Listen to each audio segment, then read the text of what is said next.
دوستو، ہماری دعائیں کیوں قبول نہیں ہوتی اور اس کی کیا وجوہات ہیں؟ تو دعا کرنا اللہ جل شانہ کا حکم ہے اور عبادت ہے۔ قرآن کریم فرقان حمید میں اللہ جل شانہ فرماتے ہیں، ادعونی استجب لکم، مجھ سے دعا کرو میں تمہاری دعا سنوں گا، مجھ سے دعا کرو میں تمہاری دعا قبول کروں گا، مجھے پکارو میں تمہاری پکار سنوں گا۔ تو دعا کرنا اللہ جل شانہ کا حکم ہے، اور آپ صلی اللہ علیہ وسلم نے دعا کو عبادت کا مغز قرار دیا۔ ایک روایت میں آپ صلی اللہ علیہ وسلم نے فرمایا، الدعاء مخ العبادہ، کہ دعا عبادت کا مغز ہے اور عبادت کا اصل ہے۔ لیکن ہم لوگ دعا کرتے ہیں لیکن ہماری دعائیں قبول نہیں ہوتی، تو اس کی کیا وجوہات ہیں؟ ہماری دعائیں کیوں قبول نہیں ہوتی؟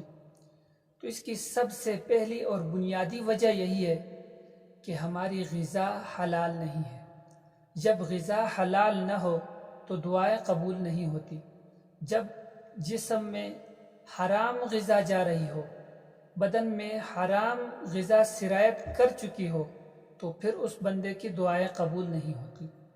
لہٰذا دعائیں قبول کرانے کے لیے سب سے ضروری چیز یہی ہے کہ انسان کی غذا حلال ہو، اور مسلمان بندہ جب دعا کرتا ہے تو اس کا دعا لازماً قبول ہوتا ہے، لیکن اس کی قبولیت کے انداز، قبولیت کے طریقے مختلف ہوتے ہیں۔ چنانچہ فرمایا کہ جب مسلمان دعا کرتا ہے تو 3 چیزوں میں سے اللہ جل شانہ اس کو ایک دے دیتے ہیں، یا تو بعینہ، وہی چیز اللہ جل شانہ عطا فرما دیتے ہیں جو اس بندے نے اپنے دعا میں مانگی ہے، کہ اللہ مجھے فلاں چیز دے دے، تو اللہ نے اسے دے دیا۔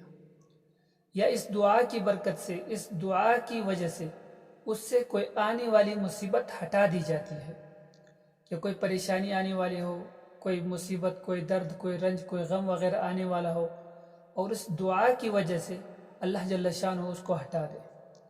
اور تیسری صورت یہ ہے کہ اس دعا کو آخرت کے لیے ذخیرہ بنا دیا جائے۔ تو چنانچہ جب یہ بندہ آخرت میں اپنے دعاؤں کا صلہ دیکھے گا، اپنے دعاؤں کا ثواب جب دیکھے گا، تو یہ آرزو کرے گا، یہ تمنا کرے گا کہ کاش میری دنیا میں کوئی ایک بھی دعا قبول نہ ہوتی۔ اللہ جل شانہ اس کا اتنا بڑا ثواب دے دیتے ہیں۔ اور انسان کی دعا اس وقت تک قبول ہے جب تک انسان نا امید نہ ہو جائے، جب تک یہ نہ کہہ دے کہ میری دعائیں قبول نہیں ہوتی۔ جب اس نے کہنا شروع کر دیا کہ میری دعائیں قبول نہیں ہوتی، تو سمجھ لو کہ اس بندے کی دعائیں واقعی قبول نہیں ہوتی۔ نا امید نہیں ہونا چاہیے، ہر وقت اپنے رب کو پکارنا چاہیے، اپنی عاجزی اللہ کے سامنے کرنی چاہیے، کیونکہ یہی عاجزی جس کو آپ صلی اللہ علیہ وسلم نے عبادت کا مغز قرار دیا۔ اللہ ہمیں اور آپ کو عمل کرنے کی توفیق عطا فرمائے۔